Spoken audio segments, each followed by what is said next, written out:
The morning sun peeked through the windows of Atlanta Memorial Hospital as Jasmine Taylor adjusted her nurse's uniform.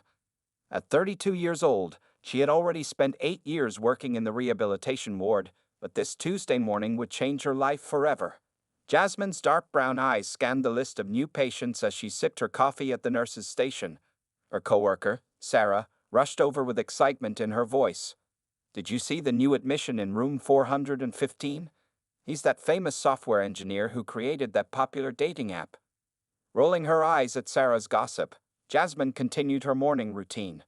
She wasn't interested in celebrity patients. To her, every patient deserved the same level of care. As she made her rounds, checking vitals and administering morning medications, she couldn't help but notice room 415 was her last stop. When she entered the room, she found a handsome man in his mid-30s sitting up in bed, focused intently on his laptop. Marcus Wilson barely looked up as she introduced herself, his fingers flying across the keyboard. The wheelchair beside his bed told part of his story. A car accident 2 years ago had left him unable to walk. "Mr. Wilson, I need to check your vitals," Jasmine said firmly, standing beside his bed. When he didn't respond, she cleared her throat loudly. Finally, Marcus looked up, and their eyes met. His were a striking hazel color that caught Jasmine off guard. "I'm sorry," he said with a warm smile that made his whole face light up. "I was just finishing some code. And please, call me Marcus." As Jasmine took his blood pressure, she noticed the numerous awards and certificates displayed on his bedside table. "You must be very good at what you do," she commented, trying to make conversation. Marcus chuckled, a deep, genuine sound that filled the room. "I'm just a guy who likes solving problems. The wheelchair actually helped me focus more on my work. Funny how life works sometimes." Over the next hour, as Jasmine helped Marcus with his morning routine and physical therapy exercises, they talked about everything from their favorite foods to their dreams. She learned that despite his success, Marcus grew up in a small town in Georgia, just like her. He told funny stories about his grandmother's cooking disasters, making Jasmine laugh so hard she almost dropped her stethoscope. "You'd have a beautiful laugh," Marcus said suddenly, catching Jasmine by surprise. She felt her cheeks grow warm and quickly busied herself with checking his IV line. During his therapy session, Jasmine couldn't help but admire Marcus's determination. Even when the exercises were clearly painful, he pushed through with gritted teeth and occasional jokes. "No pain, no gain, right, Nurse Taylor?" he'd say, sweat beading on his forehead. "It's Jasmine," she found herself saying, breaking her usual professional distance. "And you're doing great." As the days passed, Jasmine found herself looking forward to her shifts in room 415. Marcus was different from her other patients. He never complained, always had a kind word for the staff, and seemed genuinely interested in their lives. He asked about her family, remembered details about her younger sister's college graduation, and even offered advice when she mentioned her mother's struggles with technology. One morning, while helping Marcus into his wheelchair for physical therapy, he said something that stuck with her. "You know, Jasmine, some people see this wheelchair and think it's the most important thing about me. But you see me, just me." Jasmine paused, her hands still on the wheelchair handles. "Because there's more to you than your disability, Marcus. Anyone who can't see that isn't looking hard enough." That evening, as Jasmine drove home in the Atlanta traffic, she couldn't stop thinking about Marcus's words. For the first time in her career, she found herself counting the hours until her next shift. She told herself it was just professional concern for a patient, but deep down, she knew something was different about Marcus Wilson. Little did she know, this was just the beginning of a journey that would change both their lives forever. As she pulled into her apartment complex, her phone buzzed with a notification. It was an email from the hospital administration. Marcus Wilson would be staying in the rehabilitation ward for at least another month. Jasmine couldn't help but smile, even though she knew she shouldn't feel so happy about a patient's extended stay. 2 months after Marcus left the hospital, Jasmine stood in front of her bedroom mirror, checking her appearance one last time. Her hand smoothed down the yellow sundress she had chosen for their first real date. After weeks of texting and phone calls, Marcus had finally asked her to have dinner with him outside of the hospital setting. Her phone buzzed with a message from her best friend Lisa. "Girl, are you sure about this? Dating a patient, and one in a wheelchair."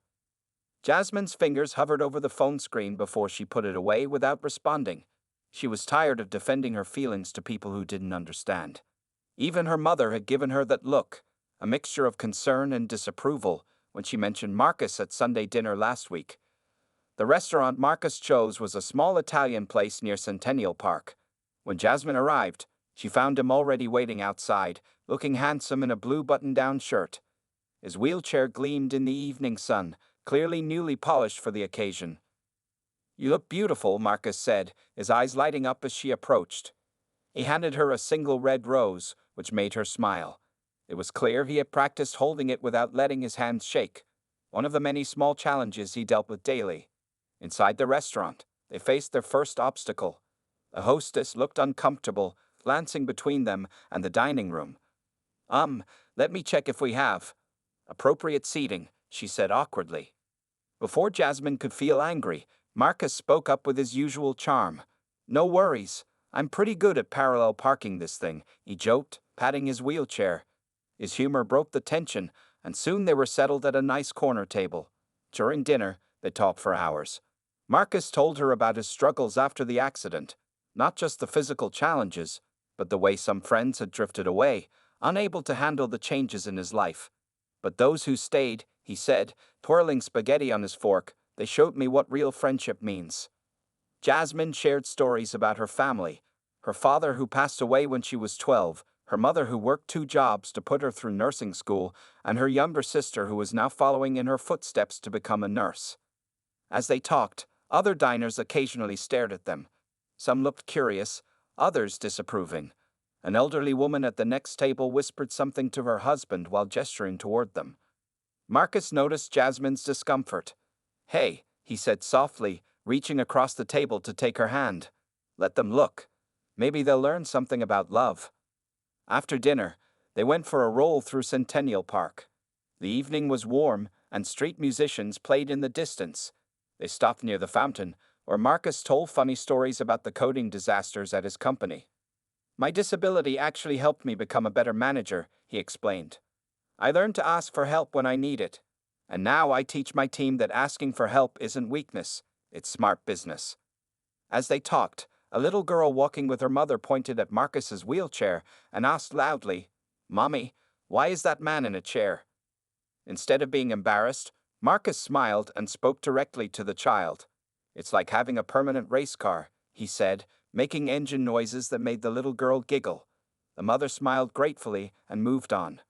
"You're amazing with people," Jasmine said after they left. Marcus shrugged. "People fear what they don't understand. The best way to fight fear is with kindness." At the end of the evening, as Jasmine helped Marcus into his specially equipped car, he paused. "You know, some women wouldn't want to deal with all this," he gestured to his wheelchair. "Dating me comes with challenges." Jasmine leaned down and kissed him softly. "Good thing I've never been afraid of a challenge." As she drove home that night, Jasmine thought about all the barriers they would face, the stares, the whispers, the well-meaning but hurtful comments from friends and family. But she also thought about Marcus's smile, his courage, and the way he made her feel. Some barriers were worth breaking down, one day at a time. 1 year into their relationship, Marcus sat in his wheelchair under a large oak tree in Piedmont Park, nervously checking his pocket for the 10th time. He had spent months planning this moment, working with a jewelry designer to create a ring that would be perfect for Jasmine. The early autumn breeze rustled through the leaves above them as he waited. Jasmine was running late from her hospital shift, as usual. When she finally arrived, her nurse's scrubs replaced with a casual blue dress, she found Marcus had set up a beautiful picnic. A white blanket spread on the grass, surrounded by battery-operated candles that glowed softly in the approaching dusk. "What's all this?" she asked, smiling as she sat down on the blanket beside his wheelchair. Marcus had practiced this moment countless times with his physical therapist. With careful movements, he reached into his pocket and pulled out a small velvet box. His hands trembled slightly, but not from nervousness. It was just part of his condition. Jasmine watched him with curious eyes. "The day you walked into my hospital room," Marcus began, his voice steady despite his shaking hands, "I was at my lowest point. I thought my life was over because I couldn't walk. But you showed me that life isn't about what you can't do. It's about what you choose to do with what you have." Tears began forming in Jasmine's eyes as she realized what was happening. Around them, a few park visitors had stopped to watch, but neither of them noticed. With movements he had practiced for weeks, Marcus opened the ring box. Inside was a beautiful diamond ring with small sapphires on either side. Jasmine's favorite color. "Will you marry me?" he asked, his voice full of love and hope. "Yes," Jasmine cried, carefully taking the ring and slipping it onto her finger. She leaned forward to kiss him as nearby people applauded. The next few months were a whirlwind of wedding planning. Their families had very different reactions to the engagement. Jasmine's mother, who had grown to love Marcus over the past year, jumped right into helping them plan. But Marcus's parents were still uncertain.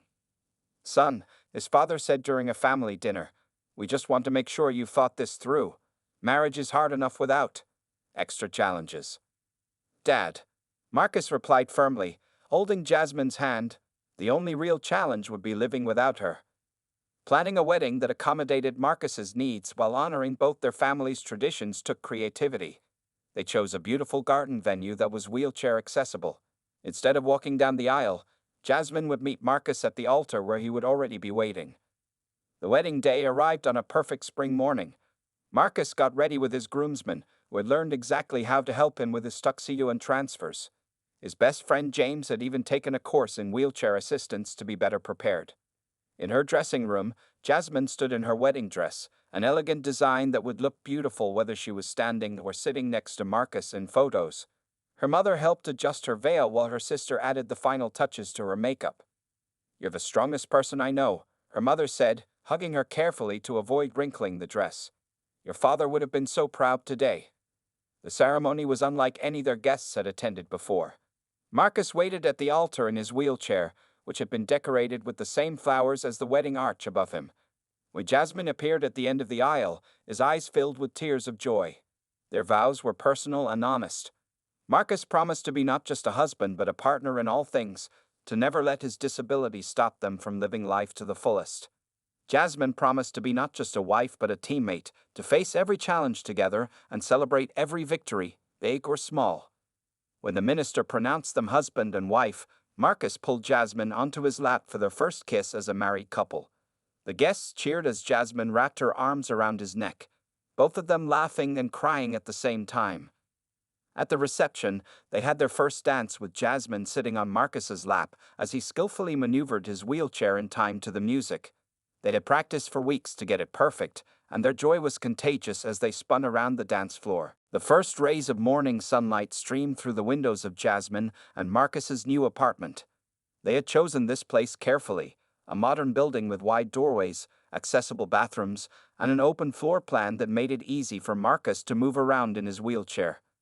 It had been 3 months since their wedding, and they were still adjusting to married life. Jasmine woke up early, as usual, to help Marcus with his morning routine before her hospital shift. She had become an expert at this daily dance, helping him transfer from bed to wheelchair, assisting with his exercises, and getting him set up at his home office. "You know," Marcus said one morning as Jasmine helped him button his shirt, "sometimes I feel guilty that you have to do so much for me." Jasmine paused, looking into his eyes. "Remember what you told me on our first date? About asking for help being a strength, not a weakness." Marcus smiled, remembering. "Using my own words against me, Mrs. Wilson?" Their morning routine had its challenges, but they faced them with humor and love. Marcus had programmed their smart home system to help with things he couldn't do physically. "Alexa, turn on the coffee maker," he would call out, making Jasmine laugh because he knew she couldn't function without her morning coffee. At work, Jasmine's colleagues noticed how tired she sometimes looked. "It must be exhausting," her friend Sarah said during lunch break, being both a nurse and a caregiver. "I'm not his caregiver," Jasmine replied firmly. "I'm his wife. There's a difference." Meanwhile, Marcus was building his own routine at home. His software company had fully embraced remote work, and he led team meetings from his home office. His colleagues had learned to read his body language, when he needed breaks, when his hands were getting too tired to type, when he needed to adjust his position. One evening, after a particularly long day, Jasmine came home to find Marcus had ordered dinner from her favorite restaurant. He had set up their small dining table with electric candles and had soft music playing. "What's the occasion?" she asked, dropping her bag by the door. "Do I need an occasion to spoil my wife?" Marcus smiled, but there was something in his eyes. A determination to show her he could still take care of her, even if in different ways than most husbands. As they ate, they talked about their days. Marcus excitedly shared about a new project his team was working on, software that would help people with disabilities navigate public spaces more easily. And guess who inspired that idea? He winked at Jasmine.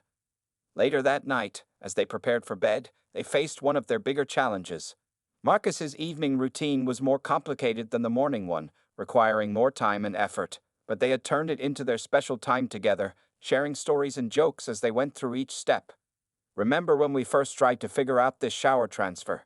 Jasmine laughed, helping Marcus from his wheelchair to the shower chair. "We both ended up soaking wet." "Hey, I got to see you in a wet t-shirt, so I wasn't complaining." Marcus grinned, making Jasmine playfully splash water at him. Their intimate moments required planning and patience, but they had learned to find beauty in their unique way of expressing love. Sometimes it was in the gentle way Jasmine helped Marcus exercise his legs, or in how Marcus would pull her onto his lap for impromptu wheelchair dancing in their living room. One night, as they lay in bed, Marcus turned to Jasmine. "Do you ever regret marrying someone with so many complications?" Jasmine propped herself up on one elbow, looking at him seriously. "The only complication would be trying to live without you, Marcus Wilson." He reached for her hand in the darkness, squeezing it tight. They had learned that love wasn't about what you could or couldn't do physically. It was about showing up for each other every day, finding new ways to express affection, and facing life's challenges together. Little did they know, the biggest challenge, and surprise, of their marriage was just around the corner, waiting to change their lives in ways they never expected. 6 months into their marriage, on a quiet Sunday evening, something unusual happened. Jasmine was helping Marcus with his evening routine, something they had done hundreds of times before. The apartment was peaceful, with only the soft sound of their favorite jazz playlist playing in the background. As a nurse, Jasmine was trained to notice small details about the human body.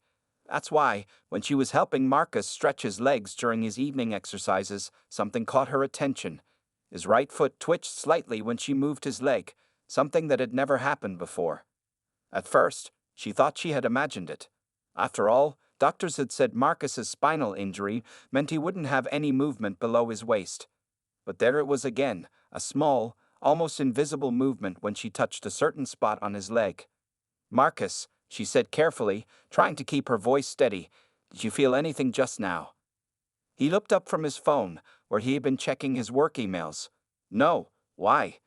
Jasmine bit her lip, not wanting to say anything that might give false hope. Instead, she continued with the exercises, paying extra attention to every small detail. This time, she noticed his left leg also had a tiny response when she moved it in a certain way. Over the next few days, Jasmine became almost obsessed with watching Marcus's legs during their daily routines.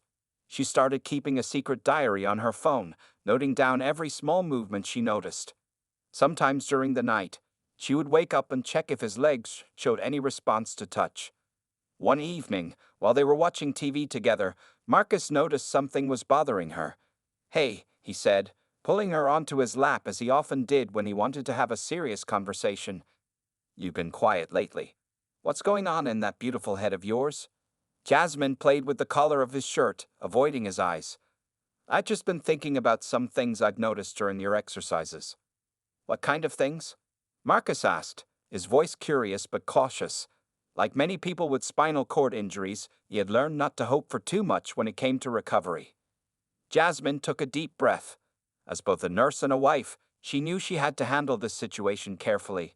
"I've been seeing some small movements in your legs. Very small, but they're there." Marcus's face went through several emotions at once: surprise, hope, fear, and then a careful blankness. "Jasmine," he said gently, "we both know that's not possible. The doctors were very clear about my condition." But Jasmine was already reaching for her phone. She opened her notes app and showed him the detailed diary she had been keeping. "Look," she said, pointing to specific entries. "Your right foot twitches when I touch this specific spot. Your left leg shows small muscle responses during the evening stretches. And yesterday, When you were sleeping, your leg moved slightly when I touched your foot. Marcus read through her notes, his hands shaking slightly. But what does this mean? He whispered, and Jasmine could hear the mix of hope and fear in his voice. I don't know yet, she answered honestly, but I think we need to talk to Dr. Thompson about this. That night, neither of them could sleep well. They lay in bed, holding hands in the darkness, both lost in their own thoughts. Jasmine's medical training told her that spinal cord injuries could sometimes be unpredictable, that the body could show signs of healing even years after an injury. But she also knew that false hope could be crushing. Marcus finally spoke into the darkness. Even if nothing comes from this, he said softly, the fact that you pay such close attention, that you care enough to notice these tiny things, it makes me love you even more. Jasmine squeezed his hand, tears forming in her eyes. Whatever happens, we're in this together. As the city lights flickered outside their window, both of them knew that tomorrow would begin a new chapter in their journey. Whether these small movements meant something significant or not, their bond would only grow stronger through whatever lay ahead. The next few weeks were filled with nervous energy in the Wilson household. Jasmine continued documenting every tiny movement she noticed in Marcus's legs, but she hadn't shared her observations with anyone else yet. Every morning, she would check her phone notes, adding new details and trying to find patterns in what she was seeing. One Tuesday morning, while Marcus was busy with a virtual team meeting, Jasmine sat in the hospital cafeteria with her lunch untouched in front of her. She had asked Dr. Sarah Thompson, the hospital's top neurologist, to meet her there. Sarah had been her friend since nursing school, and more importantly, she was one of the best doctors Jasmine knew. You're telling me you've been seeing movement in his legs? Sarah asked, keeping her voice low as she stirred her coffee. Are you sure it's not just muscle spasms? Those are common in spinal cord injuries. Jasmine pulled out her phone and showed Sarah the detailed notes she'd been keeping. Look at this pattern, she said, pointing to specific entries. The movements happen at certain times, with certain touches. It's different from regular spasms. Sarah studied the notes carefully, her forehead wrinkled in concentration. Have you told Marcus about all of this yet? Not everything, Jasmine admitted, feeling guilty. I've mentioned noticing some movements, but I haven't told them how much I've been documenting. I don't want to give him false hope. Sarah nodded understandingly. You know, she said slowly, I recently attended a conference where they discussed new research about incomplete spinal cord injuries. Sometimes, the initial diagnosis can miss small areas of preserved nerve function. Jasmine's heart started beating faster. What are you saying? I'm saying, Sarah replied carefully, that maybe we should do some new tests. Medical technology has advanced a lot in the 2 years since Marcus's accident. We have better imaging now, more sensitive tests. That evening, Jasmine came home distracted. Marcus noticed immediately. After all, he had become an expert at reading his wife's moods. He wheeled over to where she was attempting to make dinner, though she had already burned the first batch of vegetables. Okay, spill it, he said, taking her hand and pulling her down to his eye level. What's going on? Jasmine looked into his kind eyes and felt tears forming in her own. I talked to Dr. Thompson today, she admitted, about the movements I've been seeing in your legs. Marcus's grip on her hand tightened slightly. And? She thinks we should do some new tests, Jasmine said carefully. There's been a lot of progress in spinal cord injury treatment in the past 2 years. She thinks maybe we should check if your injury is different from what they originally thought. Marcus was quiet for a long moment. Jasmine could see him processing this information, see the battle between hope and fear playing out on his face. Finally, he spoke. What kind of tests? Jasmine explained everything Sarah had told her about the new imaging technologies and sensitivity tests. As she talked, she showed Marcus her detailed notes about the movements she'd observed. I'm sorry I didn't show you all of this sooner, she said. I was afraid. Afraid of giving me hope? Marcus finished for her. He pulled her onto his lap, a move that had become their natural position for serious conversations. Hope isn't always a bad thing, you know. They ordered takeout that night, neither of them in the mood to cook. As they ate their Chinese food straight from the containers, they discussed what to do next. Marcus had questions, lots of them. What would the tests involve? How long would they take? What were the chances of anything actually being different? I don't have all the answers, Jasmine admitted. But Dr. Thompson is willing to see us next week for a consultation. That night, as they lay in bed, Marcus reached for Jasmine's hand in the darkness. "Thank you," he said softly. "For what?" "For paying attention. For not ignoring what you saw. For being brave enough to hope." Jasmine squeezed his hand, feeling a mixture of excitement and fear about what lay ahead. Whatever the tests might show, she knew this was just the beginning of a new chapter in their journey together. The waiting room at the neurology department was quiet except for the soft ticking of the wall clock. Jasmine sat next to Marcus's wheelchair, holding his hand as they waited for Dr. Thompson to review the results of all their tests. The past 2 weeks had been a whirlwind of medical appointments, MRI scans, nerve conduction studies, and countless physical examinations. Marcus had taken time off from work, telling his team he needed a medical leave. Only his best friend James knew the real reason. "Just don't get your hopes too high, man," James had warned during their weekly video call. Marcus appreciated his friend's concern, but hope had already taken root in his heart. "Mrs. and Mr. Wilson," a nurse called their names, making them both jump slightly. "Dr. Thompson will see you now." As they entered the doctor's office, Jasmine noticed the large envelope of scan results on the desk. Her years of nursing experience told her that thick envelope meant there was a lot to discuss. Her heart started beating faster. Dr. Thompson smiled warmly as they came in. "Thank you both for coming," she said, gesturing for Jasmine to sit in the chair next to Marcus's wheelchair. "We have a lot to talk about." She pulled up the first scan on her computer screen, turning the monitor so they could all see it.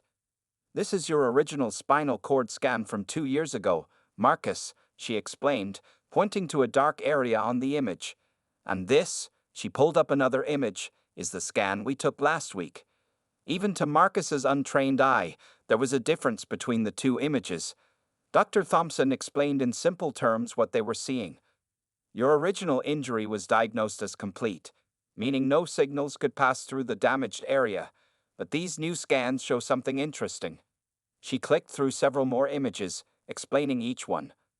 "There appears to be a small pathway of healthy tissue that wasn't visible on the older, less detailed scans. This could explain the movements Jasmine has been noticing." Marcus gripped Jasmine's hand tighter. "What exactly does this mean?" he asked, his voice barely above a whisper. Dr. Thompson leaned forward, her expression serious but hopeful. "It means your injury might be incomplete rather than complete. Some nerve signals are finding their way through that small, healthy pathway. It's not enough for normal movement yet, but, Jasmine prompted, hardly daring to breathe. "But with the right treatment protocol, we might be able to enhance these signals," Dr. Thompson continued. "There's a new therapy program that's showing promising results in cases like yours. It combines intensive physical therapy with electrical stimulation and specialized medications." Marcus looked stunned. "Are you saying I might be able to walk again?" Dr. Thompson held up her hand cautiously. "I want to be very clear here. We're not talking about a complete recovery. The damage to your spinal cord is still severe. But with this treatment, you might be able to regain some movement and sensation. How much? That's impossible to predict." Tears were flowing freely down Jasmine's cheeks now. She had known, somehow, that those tiny movements she noticed meant something. Her nurse's instincts had been right. "The treatment program is intense," Dr. Thompson warned. "It requires a huge commitment of time and energy. You'll need to come to the hospital 5 days a week for several hours each day. It's exhausting, often frustrating work, and progress is usually very slow." Marcus straightened in his wheelchair. "I don't care how hard it is. I want to try." They spent the next hour discussing details, the schedule, the possible risks, the insurance coverage. Through it all, Jasmine noticed how Marcus's expression had changed. There was a light in his eyes she hadn't seen in a long time. As they left the hospital, Marcus was quiet, processing everything they had learned. In the parking lot, he suddenly pulled Jasmine onto his lap, not caring who might see them. "Thank you," he whispered against her hair. "Without you noticing those movements, without your persistence." Jasmine held him tight. "This is just the beginning," she said softly. "Whatever happens next, we're in this together." They drove home in a daze, both lost in thoughts about what the future might hold. Their life was about to change again, But this time, the changes were filled with possibility rather than limitation. 3 months into Marcus's new treatment program, their living room had been transformed into a mini rehabilitation center. Exercise mats covered the floor, and various therapy equipment filled the corners. The calendar on their wall was packed with appointment times, therapy sessions, and treatment schedules. Every morning, Jasmine would help Marcus with his exercises before heading to her nursing shift. She had switched to working evening shifts so she could assist him during his morning therapy sessions. Their marriage had grown stronger through the challenges, even though the progress was slower than they had hoped. Remember what Dr. Thompson said? Jasmine would remind Marcus on tough days. Every tiny movement is a victory. One Wednesday morning, during a therapy session at the hospital, something extraordinary happened. As the physical therapist was working with Marcus's legs, using the electrical stimulation equipment, his right toe moved, not just a twitch, but a deliberate movement. "Did you see that?" Marcus exclaimed, his eyes wide with excitement. "I did that. I actually felt it and did it." The therapy room erupted in celebration. Jasmine, who had taken her lunch break to be there, burst into happy tears. The physical therapist immediately documented the milestone, but Marcus couldn't stop grinning and trying to repeat the movement. That evening, they hosted a small dinner party to celebrate. James came over with a bottle of champagne, and Sarah joined them after her hospital shift. Marcus demonstrated his new ability to their amazed friends, his face beaming with pride. "It's not walking," he said, as they toasted his progress, "but it's something I was told would never happen, and that's worth celebrating." The next few weeks brought more small victories. Sensation began returning to parts of his legs. He could feel temperature changes, pressure, and sometimes even pain.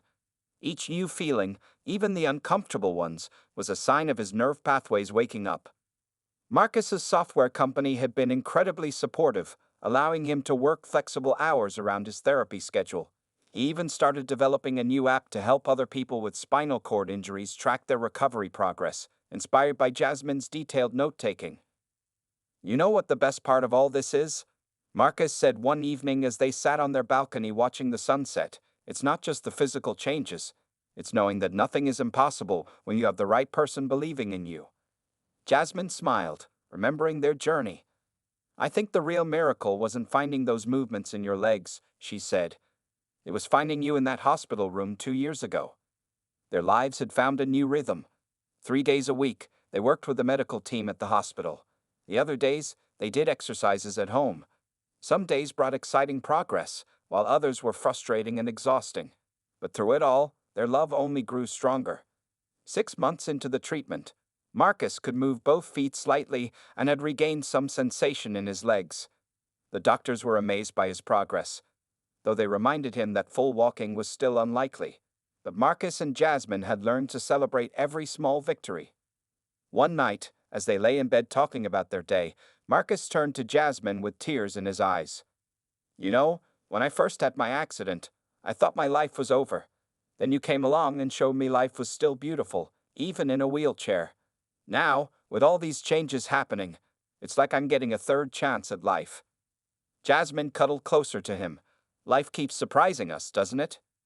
"Just like you surprised me by marrying me," Marcus smiled. "And like I surprised you with those movements in my legs." "I think we've learned that love doesn't need walking legs," Jasmine said softly. "It just needs open hearts." As they drifted off to sleep, both knew that whatever the future held, whether Marcus gained more movement or not, they had already received the greatest gift. They had found a love that could overcome any obstacle, celebrate any victory, and find joy in every moment together. And that, they both agreed, was the biggest surprise of all.